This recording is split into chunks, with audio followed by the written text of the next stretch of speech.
What is up, everybody? It's Josh coming to you with another episode of the Affiliate Marketing Show. Please be sure to like, follow, and subscribe to stay up to date on all the latest affiliate marketing news, tips, and trends.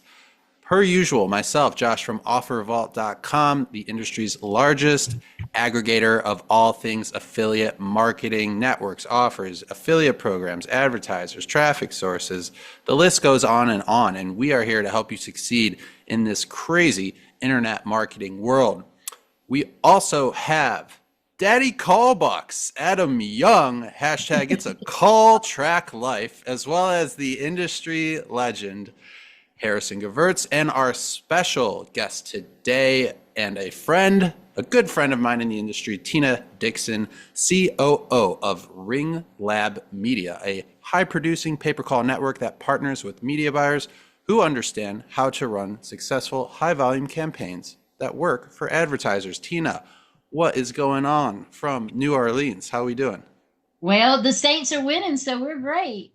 Yeah. It changes the whole atmosphere of the city when they lose. So as long as they keep winning, we're gonna be okay. Harrison, just so you know, the Saints are a football team. Oh, I was guessing baseball. No, Tina, I see you got some nice, I don't know if you want to call it medal, but you got a nice plaque over your shoulder there, a little GOAT award. I'm just curious, which campaign or how did you end up getting that for Ringlab? Well, as most people know, I've been deemed the queen of flight booking, and we run $1 million flight booking campaigns all the time. We're probably over $1 million a month in flight now. Um, Crazy. It's just crazy how that took off. Is it true some people call you the queen of flight calls, or what's the nickname you've Yeah, been it's given? the queen of flight booking. It started, our friend Dave over at We Call Media gave me that name, and then it was turned to the queen of paper call, and then I just become the queen of a lot of things. Queen of the world, yeah. Dave is a friend of the pod. We'll actually be having him on in a few weeks to celebrate our 100th episode. And Wow, he that's was amazing. the reason we're having him on is because he was our first guest on episode number 1. So make sure you guys tune into that. It would be very cool. I know you've been doing this for a couple 24 hours, as they say. I'm curious, Right. how has the industry changed and evolved since you got started, way back when in 2003? It's changed a lot. Back then was like the Wild Wild West. Everybody was partying and having a good time, and there were, party favors everywhere, and just a lot of debauchery, I would say, It's the and wild, wild west, right? the Wild Wild West, yeah. That's And the term so, everybody keeps using. yeah, no, because it's true. Um, But I think how it is today is people are more concerned with their business practices. They're more concerned with compliance, of course, with the one-to-one and all the Medicare and healthcare compliance mandates that came down last year, actually the year before last. See, yeah, and so it's a lot different now. People are not like, just like we were talking earlier. You don't see, yeah, people are getting drunk at conventions, but it's reduced a lot. Everybody's not drinking today. And that makes for doing good business. So you mentioned COVID, or just the past couple of years. I don't know if you mentioned COVID, but it came to mind. I'm curious. Did flight booking take a greater hit than the other verticals in our industry for the obvious reason of travel just basically coming to a halt? Like, how did that affect Ringlab yourself? And if it did, how did you guys kind of pivot to, stay above water during that time? That is a really interesting question because that is how Ringlab Media got started. Um, I was working for another network at the time when COVID hit, and we were doing really big numbers in flight. And then my current business partner, he was my biggest publisher at that time. The bottom fell out, and the experiment with pay-per-call on this network fell out. So I found myself without a job, without a campaign to run. And, somebody like me that had a lot of experience, I could have found a job easier, but I just wanted to do my own thing. It was time. I had been in the industry long enough. And so I reached out to my publisher and I said, hey, you want to do this thing? Let's open up Ringlab. And so, of course, Flight was gone. So we were trying to reach out to a lot of other campaigns. We did a bunch of home improvement. At the time, he had about 4 or 5,000 411 calls coming in a day. So we were able to morph out some of the campaigns. I was able to connect him with more buyers. And we just started like that. But when travel came back, and it came back slowly, but now it's wide open again. We continue to focus on Flight and continue to build our network, and it kept us afloat after that, and it's kept us afloat since then. So let's dive into like the travel industry a bit. I want to talk about the good, the bad, and the ugly as you actually worded it. I will not take credit for that. But I think it's a good way for us to kind of break that down into three separate, talking points here. So let's start with the good. Can you just tell us a little bit about the opportunity associated with the travel space, how it connects to the affiliate side of the world, as well as, one's ability to generate revenue? And lastly, if that wasn't enough of a loaded question, how can someone do it? How can someone do it the right way? Well, Josh, the opportunity is really, really relevant at this time because we have all these compliance things in place. We have this one-to-one. We have the other compliance issues in the healthcare industry. There are compliance in issues in travel, but they don't rule the space. And if you can manage them as a network and you can manage them on your internal campaigns, then you can really start to earn a significant income in these travel campaigns. But it took a while to get there. It's not the type of campaign that you can jump into, you can throw a bunch of money at, and then you just automatically start producing calls, because it's very highly it's on Google's watch list, so to speak. And so because of that, it goes up. The campaigns go up and down. So I was just going to jump in real quick.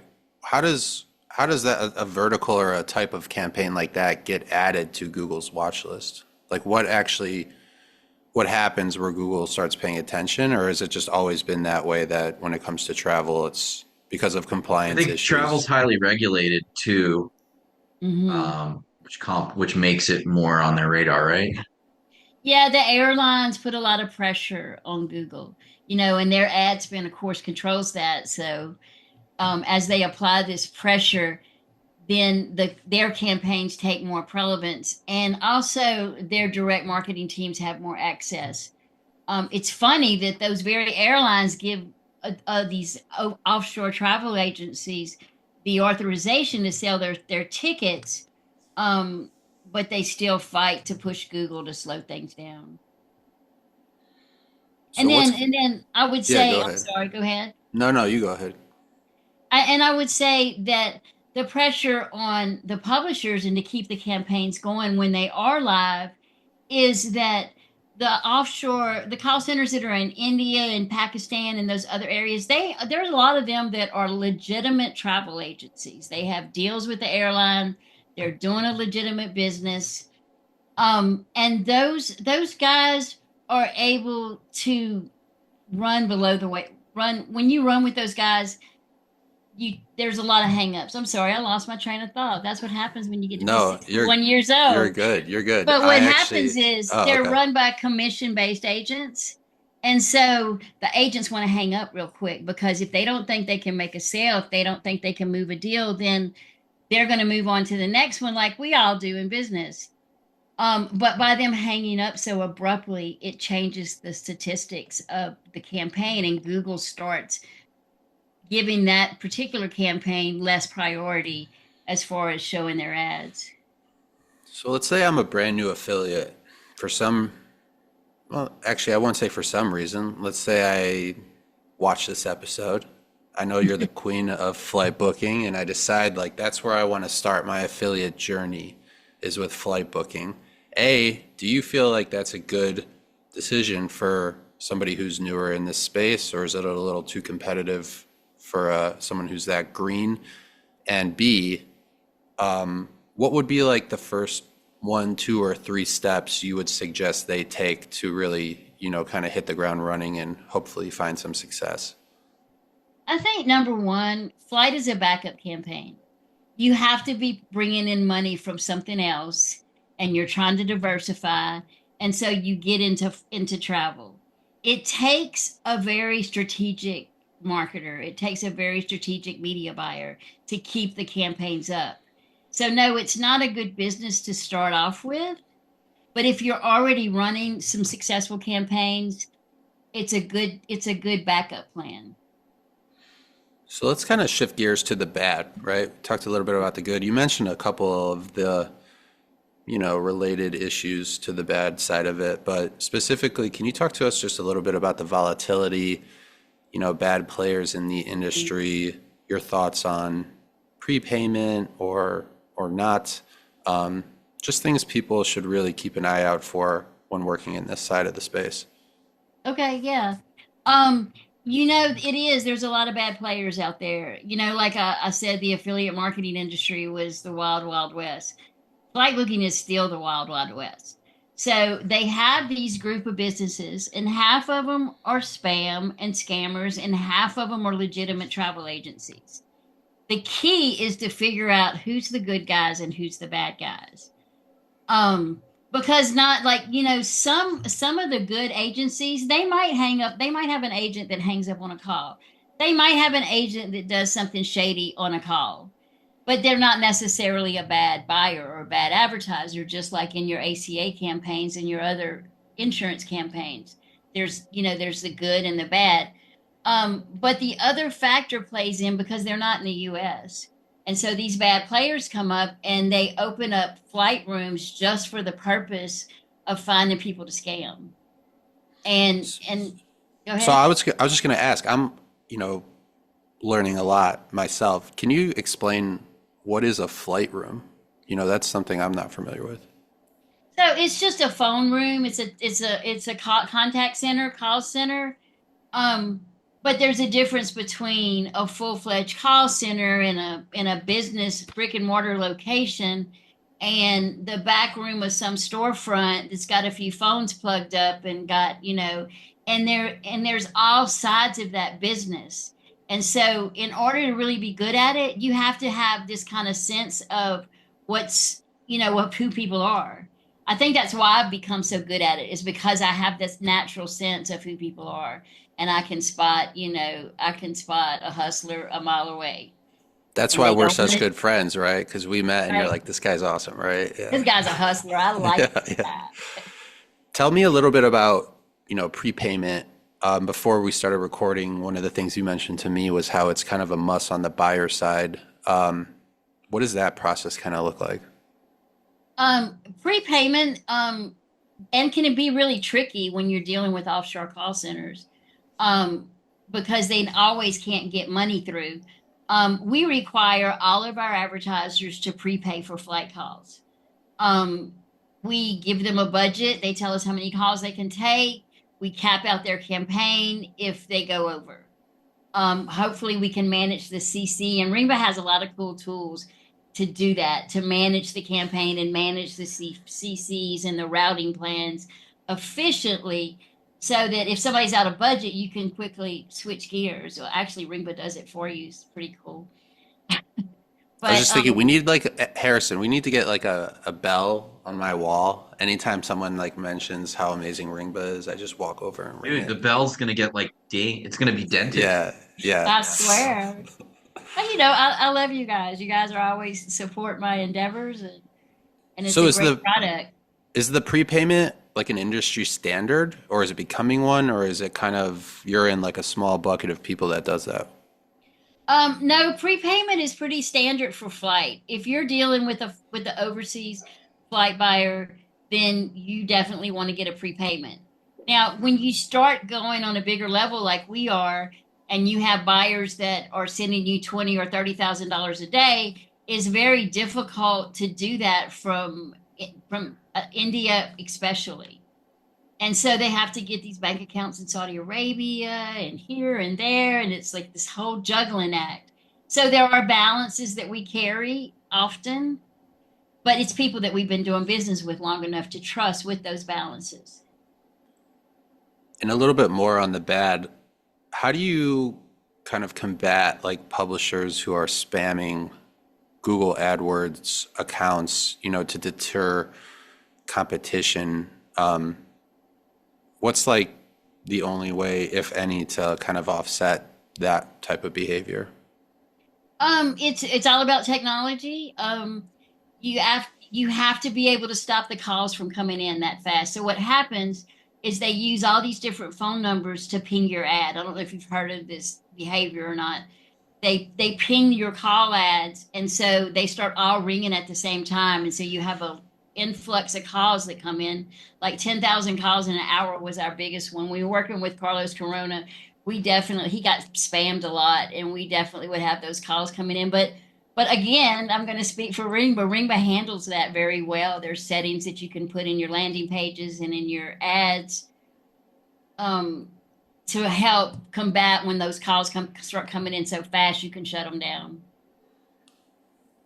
Harrison, we got to get you on this episode more, buddy. What's going on over there? I wanted to ask you more about this, Tina. So with flights, this is a good question for you. Have you seen any of those buyers diversify and do other travel services like cruises or hotels or rental cars, or I don't know, I'm just curious, like has the travel space been like fully kind of focused exclusively on flights, or have you seen any dancing around trying anything else out? It's really starting to grow in those areas, in hotel and car rental, especially. And especially from those buyers or those advertisers that are really trying to build out their business, and they're trying to diversify their business, and they have, they have a plan and a goal for your business. When you see somebody that's not that's not buying some of those other cars, that might be a red flag for you. Like, that they're not a full scale, full scope travel agency. Definitely, that makes sense.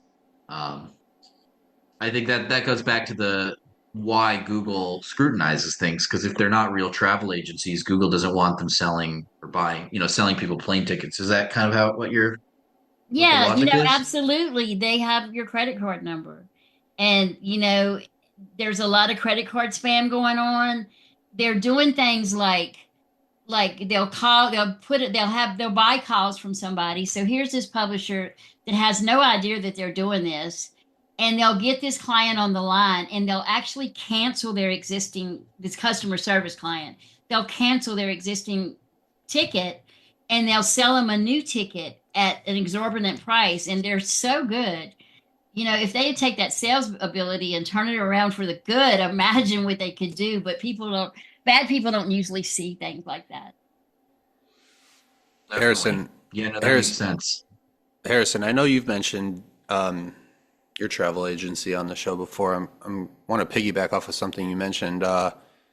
Real, Sure. legitimate travel agencies, right? So, from someone who is one and works in this space, like what makes one legitimate? Like maybe this is a stupid question, but you have to get some sort of So there's license like or there's definitely some pretty big regulation and licensing requirements. And then you have to do things like maintain a bond and do all this stuff. And you have to register with like, essentially, there's like this association called ARC. And Mm-hmm. that association like runs the show for this. It's owned by the airlines, and they decide who gets to be a licensed travel agency or not. And Mm-hmm. it's really a lot of like bureaucratic garbage in my opinion, but it's there for a reason because, like Tina said, there's people that are travel agents out there that are not, and they're just like screwing people. And so that's really what it's designed to prevent. Does that make sense? No, yeah. Go ahead. I'm sorry. No, you're the guest of honor, Tina. I'll So always default. I'll always default to you. What were you gonna say? my business partner actually said, let everybody speak." Um, but what I was going to say is, yeah, ARC is kind of part of our new. We really starting scrutinizing our vetting process, and we don't sell calls to anybody that is not ARC certified. The interesting Smart. thing is with the offshore is obviously they don't. There's no regulations in India regarding travel back and forth to the U.S. or even travel there. There are some. Um, but what happens is these large companies get together and they broker these bookings to the airlines. So these people have the relationship with the airlines, kind of like as an affiliate network. And the centers sell their calls through this broker. And so that gives them the legitimacy. But each center needs to be ARC certified. There's also another one, I think it's NSTA.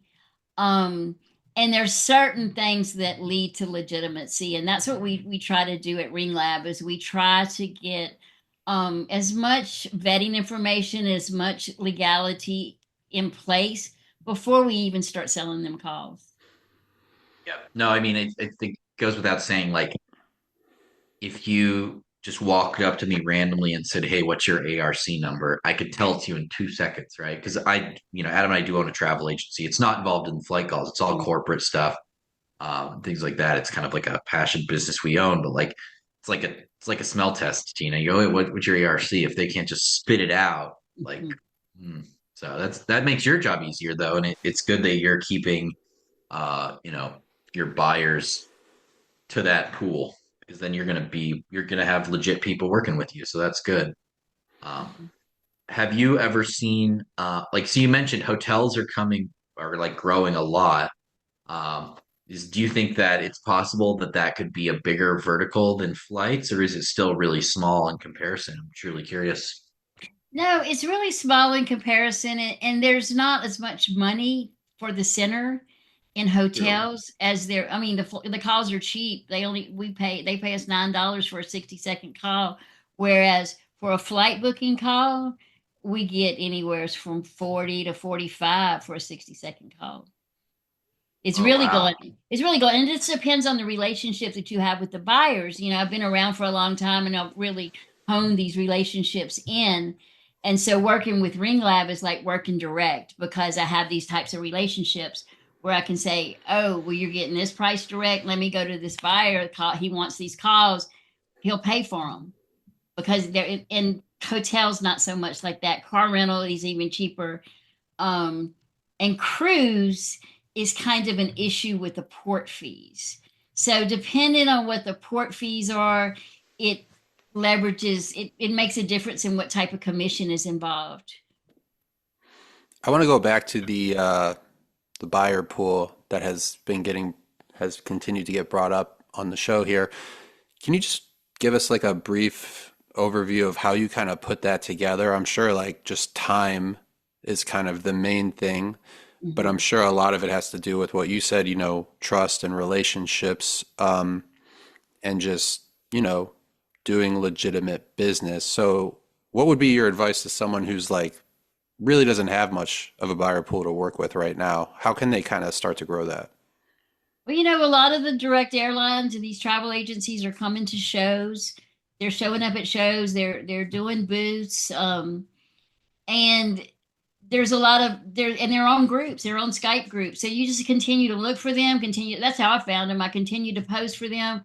I used to be the craziest poster on Facebook, but because that's where they are. There are not many of them on LinkedIn. More of them are on Facebook than LinkedIn. So you have to know where to go for them, and you just have to have mad hustle and just dig them out. Have mad hustle. I think that might be the best tip of the show today. I like that. Yeah, mad hustle. So let's move to what I've been waiting to ask you about, right? You already mentioned you're the queen of everything, right? So I know like the queens in the industry is a real thing. Can you just kind of expand on what that is, what the proper like name of the organization is, so I don't do it a disservice on this podcast, but what is it? How can people get involved, and what do you guys really focus on in terms of providing and giving back to the space? The Queens was kind of it was just on a whim, actually. I would continuously see in the male dominated industry. I mean, we work in a male dominated industry. I know it's been brought up on the show a couple of times before. And what I was seeing was that women weren't getting paid the same as guys. They were hiring fresh out of school, pretty faces for the booth front, and the big money was going to the people behind this, to the people on the top, of course, like that's how business flows. So I wanted to give the women an opportunity to network with one another in really in safe, empowering spaces. So I created a couple of Skype groups that filled up really quickly, and I started doing little parties and events at some of the trade shows for women to get together and network with one another, and and just kind of give an opportunity for more women to women business. Um, and that actually morphed into a totally different thing. At these events, I would raise money for a human trafficking awareness, or actually a human trafficking academy, much like what Queens of Digital Marketing is now. Um, and as I raised money for that, Carlos Corona came to me one day and he said, "Hey, I'd like to give you some mastermind classes. If you can find some human trafficking survivors that want to learn this business and become media buyers." So I went out and I started looking for them. I had a lot of connections in that space. And people, it's no secret. I come from that world. I worked in adult for many years. I learned marketing. I learned digital marketing and internet marketing on the adult side. Um, and being that way, I had this passion to help other women. So we got women in, and before too long, we were putting together these whole curriculums. And so now we have three tracks. We have our call center agent track, we have a media buyer track, and we have a social media manager track. And we've had like 10 survivors go through our program. Four of them are currently working in the industry. We just got three new ladies. Wow. And they're coming from, I'm assuming, no experience in this industry whatsoever. Right. Yeah. No experience. Some of them have worked in professionally in the workforce. Um, and what we require is that they've been out for at least a year, and they're under case management, because we needed people to be focused. And so they're at a different phase where they're just trying to transition. I don't know if you're aware or not, but 60% of women that exit human trafficking 2 years later are living below poverty lines. And yeah, it's crazy. So I wanted to do something about that, and that's exactly where we're making a difference. That's amazing. I had no That's idea. truly awesome. Yeah. So how can people reach out if they want to get involved with the organization? So we have our website, and you can reach it the short way at queensdm.org. And there's a sign up button there that you can sign up as. It's a women's organization, but our events are not women only. We used to be women only. And so I wanted to clear that up on this show, because a lot of people see a Queens event and they're saying, "Oh, I can't go to that. I'm a guy." And that's not true. Mostly all of our events are co-ed, as you would say. So yeah, they can go out and sign up on the website, or they can show up at the golf tournament. Like I said, we have these events, and we started this event last year. It was Tee Off for the Queens. It was done in 2023. And Ringba, of course, was a great sponsor at that time. So we're coming up on I'm sorry, it's 2024. We're coming up on our 2025 event. It'll be on January 5th, right before Lead Generation World, on that Sunday at Jacaranda Golf Course. Ringba is sponsoring again this year, and we're so grateful for that. We love, and we actually use a lot of Ringba's content to train the women in our program. The mastermind class is a required course. I don't know if you knew that or not, Adam. Did not. did That's not. super cool. And I actually, with their welcome package, I send the paper call revolution out. Nice. Yeah. Awesome. Love what you do over there. It's so cool. So I Adam, Adam, I know you just finished up a call. We were actually getting ready to wrap up. I'm glad you came back. Just to summarize the episode for you, we basically spent 30 minutes talking about how much Tina loves Ringba. Oh, well, I appreciate that. I just wanted to say that um, we really love what Tina does, and we don't sponsor it for the exposure. We sponsor it for the impact. And that may seem a little bit out there, like why would a business do that? And I think it's because we really love Tina's story, and like Harrison and I have similar stories, and so many people in the industry have similar stories where this industry has allowed people to change their lives for the better and find opportunities and Yes. do great things for their families. Yes. And like anytime Harrison and I see an opportunity like that, we like to get involved because of the impact, and like the reach just literally doesn't matter. Like that's not why we do it. And it's one of my favorite things about the industry. And I'm actually really proud of the fact that you let us participate in the event. I think it's such an amazing thing. And I encourage more people that own companies in our space and that have found success in our space to do more things like Tina has done, and to help other people come into the industry. And that's how we give back. That's how we create the future of our industry and help people do really great things. So super proud of it. Thank you for the opportunity. And I'm excited to see you in a few days. Me too, in just a few weeks. I'm excited too. We still have sponsorships left. Always the last 3 weeks before the event, it fills up really fast. But we've grown this year from 88 golfers to 144 golfers this year.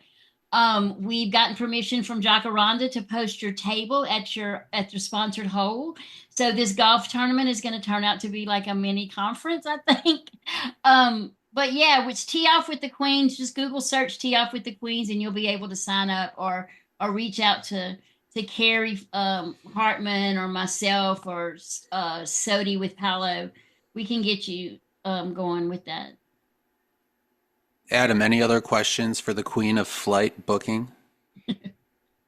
No, I don't have any questions. I would like to apologize for my absence. I got a call from one of our customers, and y'all know what my priority is. So Yeah, I get it. Me too.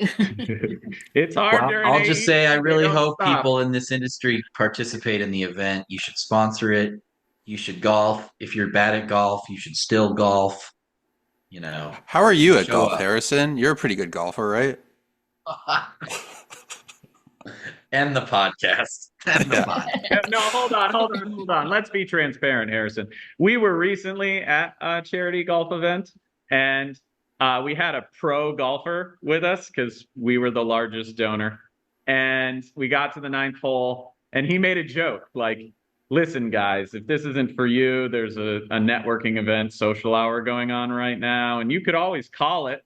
And so immediately, Harrison and I were like, that'd be great. Can you have someone take another cart? Like, really? I love it. The two of us don't drink, and we participated in what they called the 9 and wine, which means you golf for 9 and then you go to the wine tasting. And I had 0 wine. I just had some great prosciutto, but yeah, I was better at the 9 and wine than the full 18. Just Yeah, transparency. and we're going to have one of those cool networking events. There's going to be an open bar and lunch, and people will be there just for networking. So yeah, come out. We have extra golf carts if you want to ride around and talk to the people bother the people during their golf tournaments. No, we ask you not to do that. But really, it's going to be a great networking opportunity. Yeah, I'll make sure to include a link to everything we just mentioned in the bio and description of this video. So make sure you check that out if you're interested in learning more. For myself, Josh from OfferVault, Mr. Paper Call, Adam Young, I got you, the industry legend, Harrison Gevirtz, and our special guest, Tina Dixon, COO of Ringlab Media. Let's make that paper. Let's make that dough. This was the Affiliate Marketing Show. We will see you next time.